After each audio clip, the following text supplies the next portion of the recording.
Welcome back. We are in the gun room again today for a retro pistol review. So shout out to channel friend Kyle for letting us take a look at this pistol here and getting you guys some data on an additional Smith & Wesson M&P Gen 1. However, this time we've got 45 flavor in the air.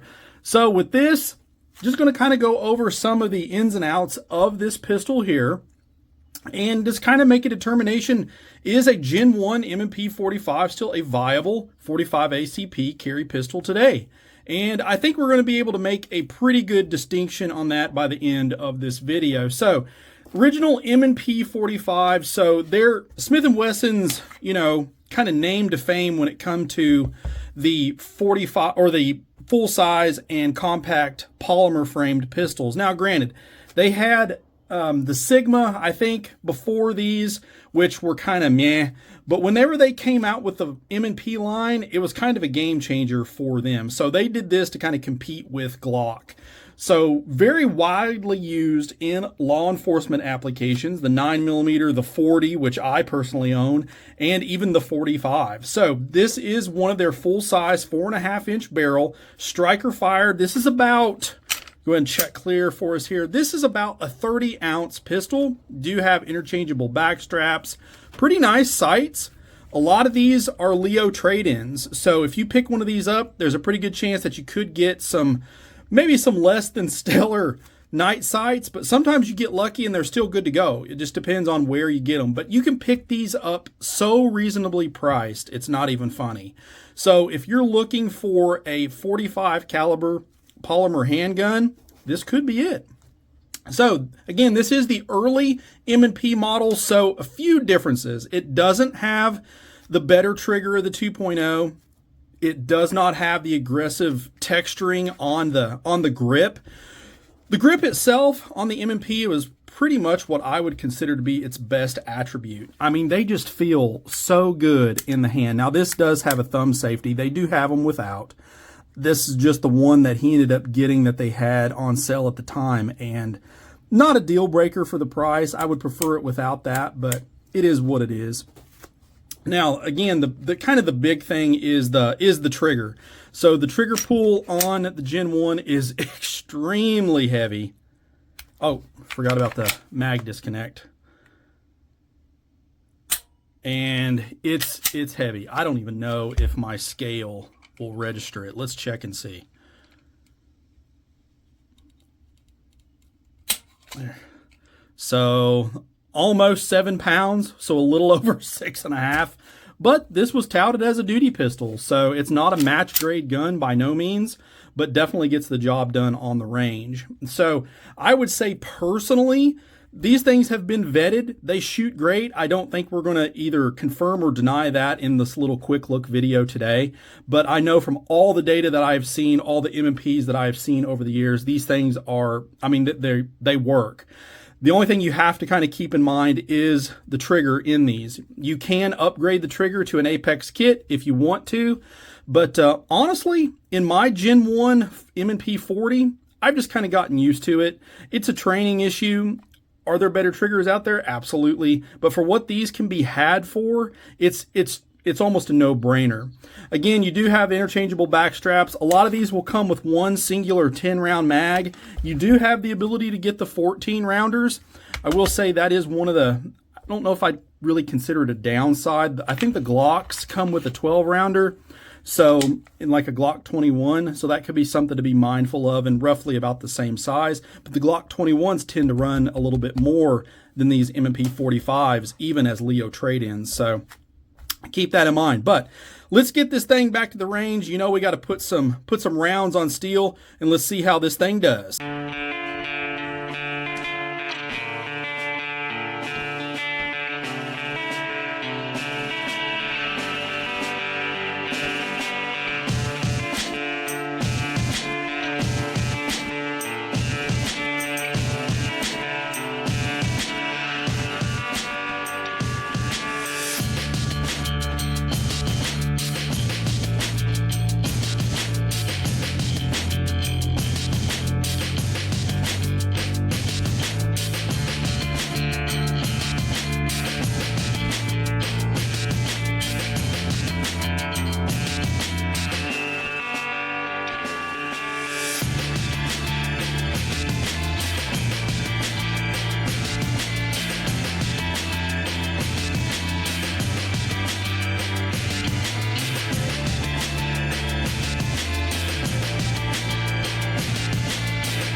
All right, so ended up running about 100 rounds, kind of run and gun back here at the hide with our M&P45. Just a few more shots here on steel, kind of.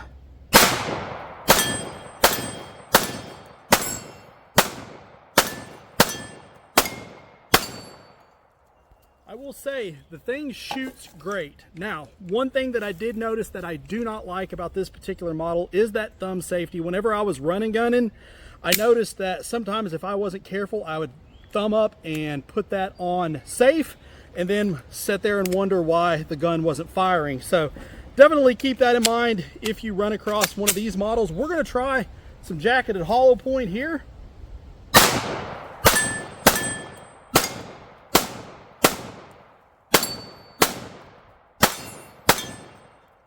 Burnt those up too. So kind of some pros about our Gen 1 M&P45. They are extremely affordable.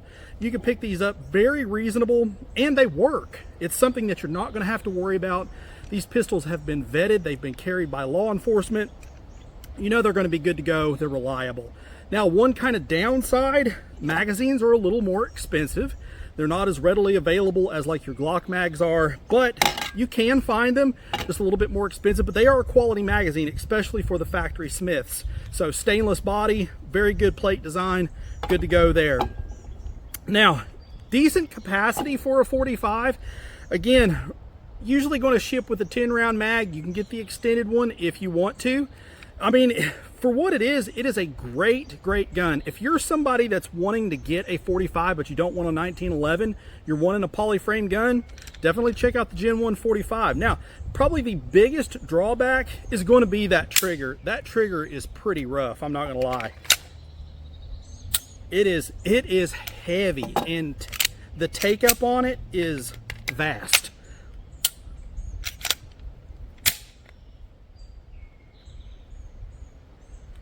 It's a lot, but I mean, it's nothing more than a little bit of a training issue. If you're used to shooting Glocks, this is definitely going to feel different. There's no question about that.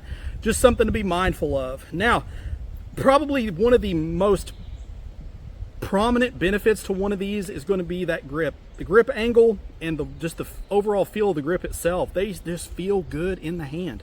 And M&P just feels great. I shoot Glocks a lot. I have Glocks, but I tell you, I do prefer the grip of the M&P over a Glock. There's no question about that. So, you know, if you're in the market for something like this, you want to try it out, not break the bank, definitely take a look at one of these. They're still a very capable firearm.